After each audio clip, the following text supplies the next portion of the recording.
everyone, welcome to எங்கள் உலகம் Australia channel. எல்லாரும் எப்படி இருக்கீங்க? இன்னைக்கு வந்து பாத்தீங்கன்னா இங்க வந்து கொஞ்சம் லைட்டா மழை பெஞ்சிட்டு இருக்கு. இன்னைக்கு நான் வந்து எங்க கார்டன்ல வந்து வெண்டைக்காய் இருக்கு. ஸோ வெண்டைக்காய் வச்சு ஒரு ரெசிபி பண்ணலாம். வாங்க நம்ம போய் வெண்டைக்காய் எல்லாம் பறிச்சுட்டு வந்துடலாம். இப்போ வெண்டைக்காய் இருக்கு. செடியெல்லாம் வந்து பார்த்தீங்கன்னா இப்போ நல்ல முடிகிற தருவாயில் இருக்குது. அதனால சில காயெல்லாம் நான் வந்து கொஞ்சம் அப்படியே விட்டுருக்கேன் செடியில். ஸோ அதுலேருந்து நம்ம வந்து விதை எடுத்துக்கலாம் அப்படின்னு விட்டுருக்கேன். கொஞ்சம் வெண்டைக்காய் இப்போ நம்ம கட் பண்ணிக்கலாம்.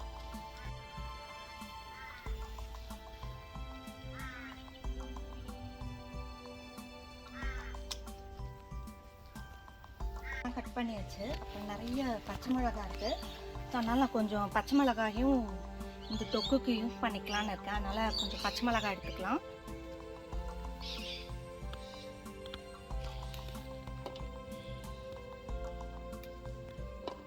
கொஞ்சம் தக்காளியும் இருக்குது செடியில். நம்ம கொஞ்சம் தக்காளியும் எடுத்துக்கலாம். ஆல்மோஸ்ட் வந்து பார்த்திங்கன்னா எல்லாம் முடிஞ்சிச்சு, சீசன் முடிஞ்சிச்சு, எல்லாம் வளர்ந்துச்சு.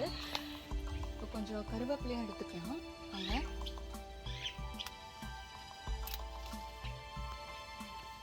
இப்போது வெண்டைக்காய் தொக்கு செய்கிறதுக்கு தேவையான காய்கறியெல்லாம் நம்ம தோட்டத்துலேருந்து எடுத்தாச்சு.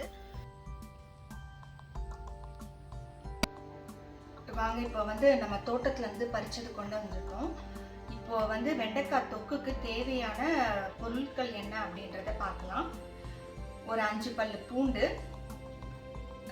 2 ஸ்பூன் கடலைப்பருப்பு, 2 ஸ்பூன் உளுத்தம்பருப்பு,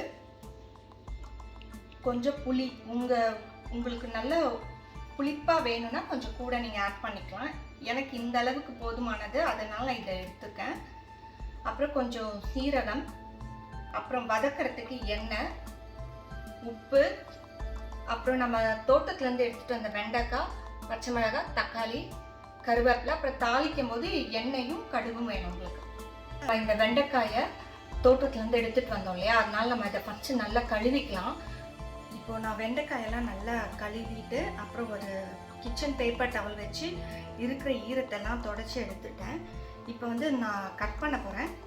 கட் பண்ணும்போது ஆஸ் யூஷுவல் எப்பயும் போட தான் பின்னாடியும் முன்னாடியும் நம்ம கட் பண்ணி தூக்கி போட்டுருணும். மற்றதெல்லாம் இந்த சின்ன சின்னதாக ஒரு அளவுக்கு சைஸ் தான் கட் பண்ணிக்கலாம்.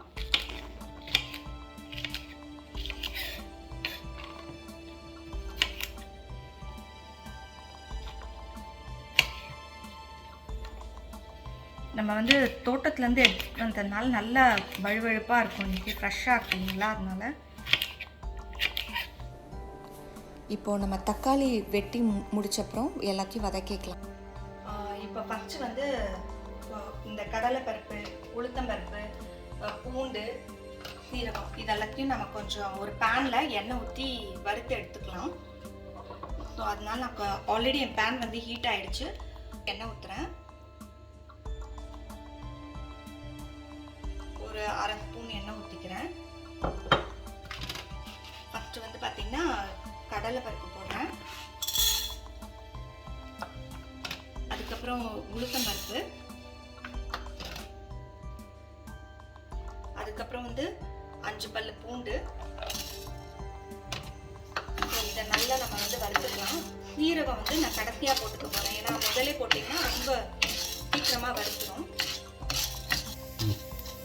இப்போ நம்ம போட்ட கடலைப்பருப்பு, உளுந்து, அப்புறம் பூண்டு எல்லாம் நல்லா பாருங்கள், நல்ல பொன்னிறமாக வறுத்தாச்சு.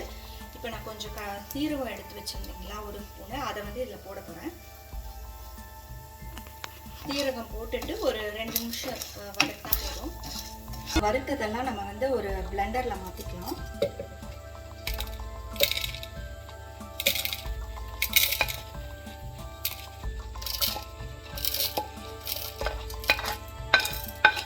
இப்போ நம்ம வந்து அதே பேனில் இன்னும் கொஞ்சம் எண்ணெய் ஊற்றி வெண்டைக்காய் வதக்கிக்கலாம். ஸோ நான் வந்து ஒரு 2 ஸ்பூனுக்கு எண்ணெய் ஊற்றுறேன்.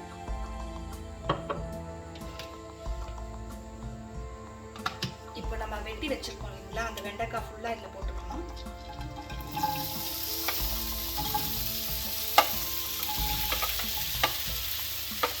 வெண்டைக்காய் வந்து ஒரு பாதி வெந்ததுக்கப்புறம் நம்ம வந்து தக்காளியும் பச்சை மிளகாயும் ஆட் பண்ணிக்கலாம். இப்போது இந்த வெண்டைக்காய்க்குள்ளே கொஞ்சம் வழுவழுப்பு இருக்கிறதுனால அது கொஞ்சம் போகிறதுக்காக நான் என்ன பண்ணுறேன்னா கொஞ்சம் ஒரு ஒரு அரை ஸ்பூன் உப்பு போட்டுக்கிறேன்.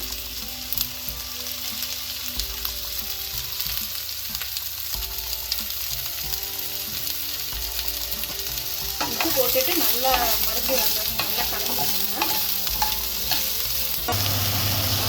நம்ம வெட்டி வச்சிருந்த தக்காளியும் பச்சை மிளகாயும் உள்ளே போட்டாச்சு. இப்போ நான் மறுபடியும் எண்ணெய் ஊற்றிக்கிறேன்.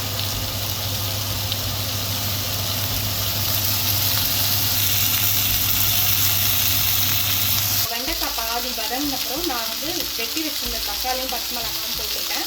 அதை போட்டு இன்னொரு 5 நிமிஷம் வதக்கிக்கலாம். இப்போ நம்ம போட்ட வெண்டைக்காய், தக்காளி, பச்சை மிளகாய் எல்லாம் நல்லா வந்து பாருங்கள் நல்லா வெந்துருச்சு. இப்போ கடைசியாக நான் கொஞ்சோண்டு புளி இருக்குங்களா அதை போட்டு போகிறேன். இப்போ புளி போட்ட உடனே நம்ம வந்து கேஸ் ஆஃப் பண்ணலாம். பிளெண்டரில் போட்டு அரைச்சிக்கலாம். இப்போ நம்ம வந்து வதக்கின வெண்டைக்காய், தக்காளி, பச்சை மிளகாவையும் நம்ம வந்து பிளெண்டரில் மாற்றிக்கலாம். நல்ல பச்சை மிளகாய் நல்லா சூப்பராக ஸ்மெல் வருது. நல்லா ஆறிடுச்சு. ஸோ பிளெண்டரில் போட்டுக்கலாம். செம்ம வாசனையாக இருக்குது. இப்போ வந்து இதை அரைச்சிக்கலாம். ஆல்ரெடி நான் வந்து வெண்டைக்காய் வதக்கும் போது கொஞ்சம் உப்பு போட்டிருக்கேன். ஸோ அதனால அதுக்கேற்ற மாதிரி உங்கள் டேஸ்ட்டுக்கு ஏற்ற மாதிரி நீங்கள் உப்பு போட்டுக்கோங்க. ஸோ எனக்கு வந்து இதில் ஒரு 3/4 ஸ்பூன் போட்டுக்கிறேன். கொஞ்சமாக தண்ணி ஊற்றி அரைச்சிக்கலாம். அரைச்சி எடுத்துகிட்டு வந்தாச்சு. இதை ஒரு பவுலில் ட்ரான்ஸ்ஃபர் பண்ணிக்கலாம்.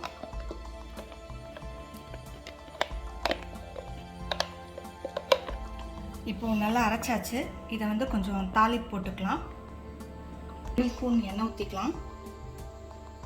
ஸோ எண்ணெய் நல்லா காஞ்சிடுச்சு. ஸோ நான் கொஞ்சம் கடுகு போடுறேன். உளுந்து போட்டுக்கிறேன். கடுகும் உளுந்தும் நல்லா பொரிஞ்சு வருது. ஸோ நம்ம கார்டன்லேருந்து எடுத்துகிட்டு வந்து கருவேப்பிலை போட்டுக்கலாம். தாளிப்பை நம்ம இந்த சட்னியில் இப்போ போட்டுக்கலாம். நல்லா மிக்ஸ் பண்ணி விட்டுக்கலாம். இப்போ நம்ம தொக்கு வந்து ரெடி ஆயிடுச்சு. இப்போ என்னோடய சாட்டர்டே லஞ்ச் ரெடி ஆயிடுச்சு. வாங்க நம்ம வெண்டைக்காய் தொக்கை வச்சு டேஸ்ட் பண்ணிடலாம். எப்படி வந்திருக்குன்னு பார்க்கலாம்.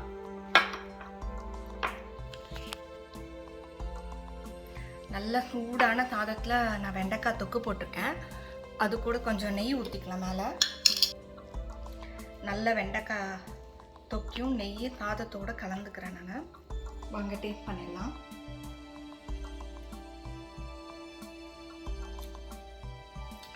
சூப்பராக இருக்குது. நீங்களும் இதே மாதிரி உங்கள் வீட்டில் செஞ்சு பாருங்கள். இன்னொரு வீடியோவில் உங்களை சந்திக்கிறேன்.